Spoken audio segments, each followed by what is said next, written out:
মুহতারাম হাজিরিন, এই জায়গাটা থেকে আমি বলছি, আমি আমার দেশের মুসলমান, বিশেষ করে ইয়াং জেনারেশন এবং বিশেষ করে যারা রাজনৈতিক নেতা কর্মী তাদেরকে বলতেছি, তোমরা যেই যেই দলের রাজনীতি করো, শুধু রাজনীতির কারণে আমরা তোমাদেরকে দুশ্মন মনে করি না, তোমাদেরকে বেঈমান কাফেরও মনে করি না, তোমাদেরকে অমুসলিম মনে করি না। রাজনৈতিক মতপার্থক্য থাকার পরেও ইমানদার হওয়ার কারণে আমি তোমাকে আমার মুসলমান ভাই বলেই বিশ্বাস করি। আর সেই দায়িত্ববোধ থেকে তোমাকে বলছি, অনেক সময়ই দেখা যায় রাজনৈতিক নেতারা বা রাজনৈতিক দলগুলো এমন এমন পদক্ষেপ গ্রহণ করে যেটা সুস্পষ্টত ইসলাম বিরোধী, যেটা সুস্পষ্ট কোরআন সুন্নাহর বিরুদ্ধে পদক্ষেপ। বলবেন হুজুর, আমরা তো মাঠের কর্মী, আমরা কি করব? এটা বড় বড় নেতারা সিদ্ধান্ত নেয়। আমি বলবো, আমি তোমাদেরকে কথা বলছি, সাধারণ জনগণকে বলছি, বড় বড় নেতাদেরকে আমি এই মুহূর্তে কথা বলছি না, তাদের সাথে আলাদা আলাপ সালাপ হলে তাদেরকে বলবো।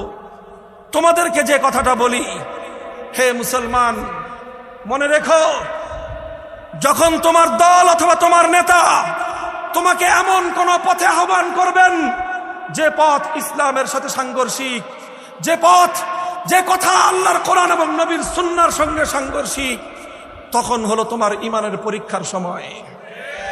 তখন তোমাকে পরীক্ষা দিতে হবে, তোমার কাছে তোমার ঈমান বড় না তোমার রাজনীতি বড়। তখন তোমাকে পরীক্ষা দিতে হবে, তোমার কাছে আল্লাহ রাসূলের কথার গুরুত্ব বেশি না তোমার নেতা নেত্রীর কথার গুরুত্ব বেশি। কথা পরিষ্কার।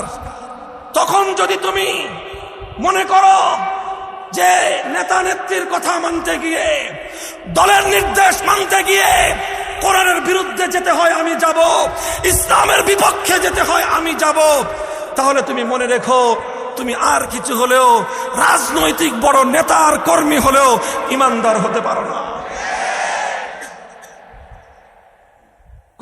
কথাটা ভালো করে মনে রাখবেন।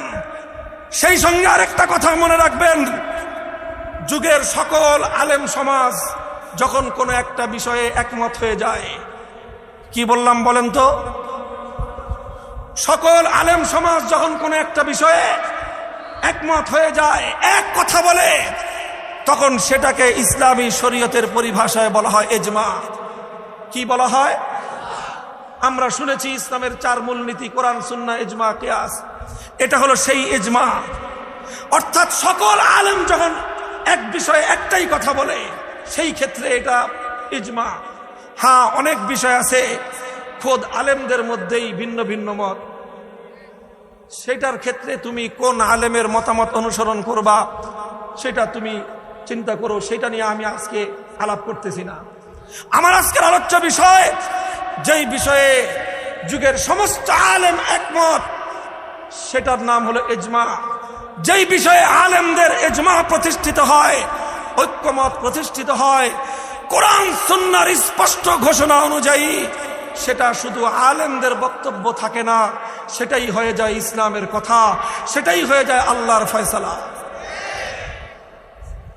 সুতরাং সকল আলেমরা যেই বিষয়ে একমত, সেই বিষয়ে যদি তোমার নেতা তোমাকে হুজুরদের বিপক্ষে মাঠে ডাকে, সেই বিষয়ে তোমার দল যদি তোমাকে হুজুরদের বিপক্ষে মাঠে ডাকে, হে রাজনৈতিক কর্মী, আমার মুসলমান ভাইয়েরা, কি করবা তখন? আমি একটু সহজ করে দেই। তখন মুসলমানদের মধ্যে 2 ভাগ। কয় ভাগ?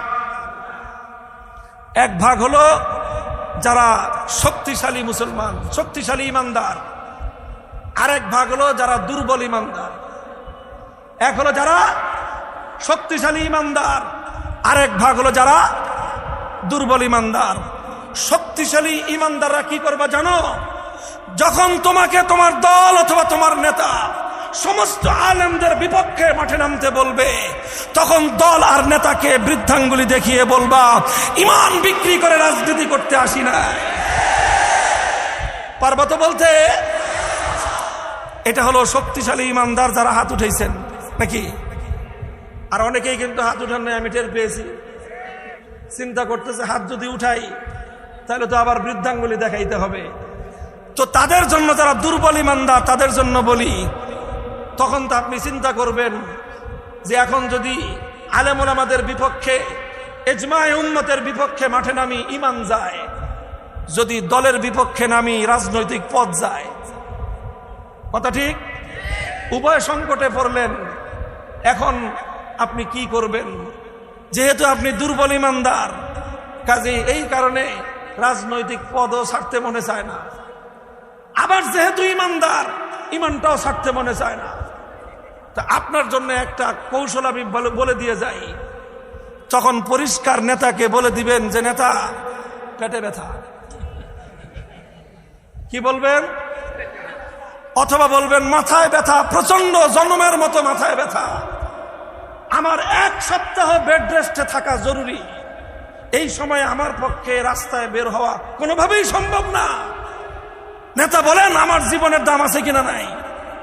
নেতা বলবে ঠিক আছে, তোমার যেহেতু পেটে ব্যথা, তোমার যেহেতু মাথায় ব্যথা, তাহলে তুই আজকে আসিস না, কিন্তু আমরা করে ফেলি। কথা পরিষ্কার? কেউ প্রশ্ন করতে পারেন যে হুজুর আমার তো আসলে মাথা ব্যথা নাই, আমার তো মাথা ব্যথা নাই, আপনি আমাকে মাথা ব্যথার মিথ্যা কথা শিখিয়ে দিতেছেন কেন? আমি বলবো এই সময়ে ঈমান রক্ষা করার জন্য এই মিথ্যা কথাটুকু বলার অনুমতি আল্লাহর কোরআন দিয়েছে। এটা ইব্রাহিমী সুন্নত। তখন মিথ্যার আশ্রয় নিয়ে হলেও ঈমান বাঁচাতে হবে, মিথ্যার আশ্রয় নিয়ে হলেও মূর্তির পক্ষে মাঠে নামা যাবে না। কথার মধ্যে কোনো পেশাল আছে? অস্পষ্টতা আছে? পরিষ্কার কথা। পেটে ব্যথা বলেন আর মাথা ব্যথা বলেন, যাই বলেন, আর বেটা তোমার মাথা ব্যথা নাই মানে কেন? তোমার ঈমান যখন আশঙ্কার মুখে, তোমার দল যখন তোমাকে ঈমানের বিপক্ষে মাঠে ডাকছে, দেশের মধ্যে যখন ঈমানের বিরুদ্ধে ষড়যন্ত্র হচ্ছে, তখনও তোমার মাথা ব্যথা নাই, তুমি কেমন ঈমানদার? তাহলে মাথা ব্যথা থাকা উচিত কি উচিত না? দল ডাকে ঈমানের বিরুদ্ধে, নেতা ডাক দেয় আলেমদের বিরুদ্ধে, তখনও যদি তোমার মাথা ব্যথা না থাকে, তাহলে বুঝতে হবে তোমার ঈমানই নাই। তাহলে দুর্বল ঈমানদাররা কি বলবেন? কি বলবেন? ইন্নী সাকিম, আমি মারাত্মক অসুস্থ, এই সময়ে আমার রাস্তায় নামার কোনো সুযোগ নাই। আর যদি সেই কথা বলারও সাহস না রাখেন, মোবাইল বন্ধ করে দিয়ে কক্সবাজার চলে যাবেন ঘুরতে। এই ঘোরা জায়েজ। ঈমান হেফাজত করার জন্য কক্সবাজার চলে যাবেন, বান্দরবান চলে যাবেন। দেশে থাকতে সমস্যা হলে চলে যান ইন্ডিয়ায়। এখন ইন্ডিয়ায় যাওয়া তো সমস্যা নাই। দার্জিলিং ঘুরে আসেন, কাশ্মীর ঘুরে আসেন, তাজমহল দেখে আসেন। এই সুযোগে ঈমানও বাঁচবে, তাজমহলও দেখা হয়ে যাবে। আল্লাহ পাক বুঝবার তৌফিক দান করেন। মুহতারাম হাজিরিন, কথাটা আমি হাসতে হাসতে বললাম, কথাটা হাসতে হাসতে বললাম, এবং এই কথাটা কত জটিল কথা, এবং এই কথাটা কোন পর্যন্ত গিয়ে পৌঁছে সব অনুভূতি আমার আছে। এরপরে আমি কেন বললাম? আমি এ কথা না বললেও পারতাম। আমার ওয়াজ অলরেডি 1.5 ঘন্টা প্রায় হয়ে গেছে। আমি এর আগেই শেষ করে দিলে আপনারা কেউ আমার প্রতি অসন্তুষ্ট হইতেন না। এরপরে এই কথাটা কেন বললাম? আমি জানি এই কথাটা যদি আজকে শাইখুল হাদিসের সন্তান না বলে, তাহলে এই জাতির এই রাজনৈতিক ধোঁকাবাজির খপ্পরে পড়ে ঈমান হারানোর বিপজ্জনক এই ব্যাপারে এই জাতিকে সতর্ক করার লোকের বড় অভাব আছে। বলে দিলাম আওয়ামী লীগ করবেন না বিএনপি করবেন আপনার সিদ্ধান্তের বিষয়, কিন্তু খবরদার ঈমান বিক্রি করে রাজনীতি করবেন না, রাজনীতি করবেন না।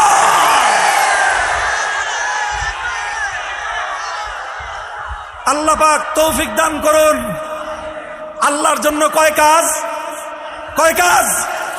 আহাব্বালিল্লাহ, ভালোবাসা কার জন্য? শত্রুতা কার জন্য? কাউকে কোনো কিছু দিবেন কার জন্য? কাউকে কোনো কিছু দেওয়া থেকে বিরত থাকবেন কার জন্য? 4 কাজ করবেন, ঈমান কামেল হবে, খাঁটি ঈমানদার হয়ে আল্লাহ পাকের দরবারে হাজির হওয়ার তৌফিক দান করুন। ওয়া আখিরু দাওয়ানা আলহামদুলিল্লাহি রাব্বিল আলামিন। আসসালামু আলাইকুম ওয়া রাহমাতুল্লাহ।